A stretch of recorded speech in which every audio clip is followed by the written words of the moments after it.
Olá, louvado seja o nosso Senhor Jesus Cristo, para sempre seja louvado, glória ao Pai, ao Filho e ao Espírito Santo, como era no princípio, agora e sempre, amém. Queridos irmãos e irmãs, paroquianos da Paróquia São José Operário, hoje, quinta-feira, dia 11 de março de 2021, terceira semana da Quaresma, e o Evangelho que nós temos é de Lucas, capítulo 11, versículos de 14 a 23. O Senhor esteja convosco, Ele está no meio de nós. Proclamação do Evangelho de Jesus Cristo segundo Lucas. Glória a vós, Senhor. Naquele tempo, Jesus estava expulsando um demônio que era mudo. Quando o demônio saiu, o mudo começou a falar e as multidões ficaram admiradas. Mas alguns disseram, é por Belzebu, o príncipe dos demônios, que ele expulsa os demônios. Outros, para tentar Jesus, pediam-lhe um sinal do céu. Mas conhecendo seus pensamentos, Jesus disse-lhes, todo reino dividido contra si mesmo será destruído e cairá uma casa por cima da outra. Ora, se até Satanás está dividido contra si mesmo, como poderá sobreviver o seu reino? Vós dizeis que é por Belzebu que eu expulso os demônios. Se é por Belzebu que eu expulso os demônios, como vossos filhos os expulsar por meio de quem? Por isso, eles mesmos serão vossos juízes. Mas se é pelo dedo de Deus que eu expulso os demônios, então chegou para vós o reino de Deus. Quando o homem forte e bem armado guarda a própria casa, seus bens estão seguros. Mas quando chega um homem mais forte do que ele, vence-o, arranca-lhe a armadura na qual ele confiava e reparte o que roubou. Quem não está comigo está contra mim, e quem não recolhe comigo dispersa. Palavra da salvação. Glória a vós, Senhor. Queridos irmãos e irmãs, uma escritora chamada Virginia Woolf dizia, sempre achará que era muito perigoso viver, pois um só dia que fosse. Viver é uma coisa meio perigosa, quer dizer, a gente vive no perigo, né? Se a gente for considerar que no seu quarto tem muita eletricidade, uma hora que você encosta numa tomada, que lá pode te levar a vida. E ela tinha razão, viver é muito perigoso, mesmo que seja um dia só, mas é muito perigoso. E esse perigo nos dá medo. Viver é perigoso, nos dá medo, mas a gente tem que se apegar a alguma coisa, a gente tem que buscar uma segurança. E por isso a gente se protege tanto, a gente se cuida tanto, apesar que às vezes a gente quer acabar com a vida, né? A gente às vezes quer destruir a vida. A gente não cuida bem da vida, mas a gente também não quer perder a própria vida, né? Vivemos esse paradoxo, essa confusão, essa angústia, essa bagunça. Mas a vida é assim mesmo, a vida é meio caótica mesmo. E aí nós vamos nos alimentando em Jesus Cristo. O que nós temos no Evangelho de hoje? O primeiro momento, Jesus faz o bem para um mudo. Jesus expulsa o demônio de um mudo. No contexto bíblico, para o povo da Bíblia, se você não podia falar, é porque você era um endemoniado. Se você tivesse uma lepra, você era um endemoniado. Ficar doente significa estar possuído pelo demônio. Porque na cabeça deles, o ser humano é feito para ser saudável. Se você está doente, você está possuído por um demônio, porque a vida está comprometida e você está despersonalizado.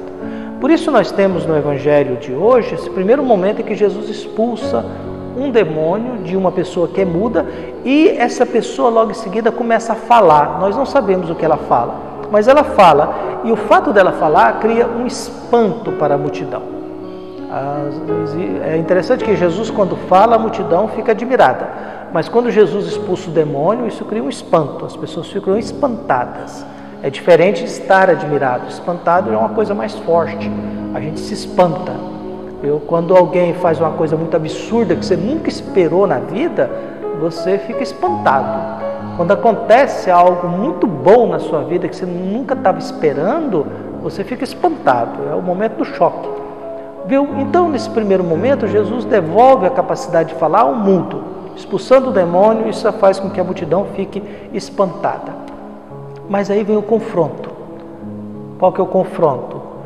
O mudo volta a falar. Mas aí Jesus começa a ser acusado. E a primeira acusação é séria. acusa Jesus de expulsar o demônio através de Belzebu, que é o príncipe dos demônios. Seria você expulsar você mesmo, você expulsar alguém dentro do seu mundo, dentro da sua realidade. Quer dizer, o demônio expulsar a si mesmo. É briga de cachorro grande que a gente fala, né? Briga de tubarão. Viu? Então, quer dizer, o que nós temos? Jesus é acusado de ser demônio. A acusação em relação a Jesus é muito grave, é muito séria. Jesus é chamado de demônio, de Belzebu, que é o príncipe do demônio. Quem que é o demônio? O demônio é o adversário. Viu? Toda pessoa que se coloca contra você, é o seu adversário, ele é chamado de demônio. Demônio é o adversário de Jesus. Demônio é o adversário de Deus. Não impede igualdade, mas é algo que é contra você. Viu? Um cachorro que quer te morder pode levar o título de demônio, porque ele é seu adversário, mas você não está em pé de igualdade a um cachorro, mas ele pode fazer um mal. Seria esse o contexto para você não pensar que demônio e Deus estão no mesmo patamar de vida. Não é assim. Na teologia não é assim. Deus é muito maior e absoluto. E o demônio é aquilo que se coloca contra Deus. É a realidade que coloca-se contra Deus. Porém, Jesus manda no demônio, sinal que o demônio está submetido às ordens de Jesus. O demônio está submetido e obedece a Jesus. Então, a primeira constatação é que Jesus é o príncipe dos demônios, Belzebu, e por isso que ele expulsa. Viu? A segunda tentação, e aí ele deixa bem claro, para tentar Jesus, eles pedem um sinal do céu, porque os sinais de Jesus na terra não bastam. O fato de Jesus devolver a voz a quem não tem voz, o fato de Jesus curar um leproso, o fato de Jesus ensinar a gente a partilhar o pão, o fato de Jesus mandar os demônios curar os seres humanos, os sinais de Jesus na terra não bastam, eles querem um sinal do céu. Eles querem uma coisa do céu. Em outras palavras, querer um sinal do céu é querer submeter Deus à minha vontade. É querer submeter Deus a fazer o que eu quero. Em outras palavras, esse pedido significa uma tendência, uma vontade de querer mandar em Deus. Eu quero um sinal, eu quero uma prova sua.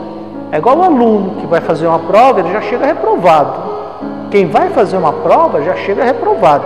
Porque se ele não fizer a prova, ele está reprovado. Então ele tem que fazer a prova para dizer que ele é capaz. Mas o aluno chega num lugar para fazer a prova já é reprovado. Essa é a lógica da coisa. Você já chega reprovado para fazer uma prova. E nós queremos, então, que Deus nos dê o sinal do céu. Jesus rebate e argumenta. Pessoal, olha, vocês não estão entendendo, não. Todo reino dividido acaba. Toda família dividida acaba. Toda comunidade dividida acaba. Toda igreja dividida acaba. Tudo no mundo que gera divisão, e toda divisão é fruto do demônio. O demônio é o adversário que cria divisão.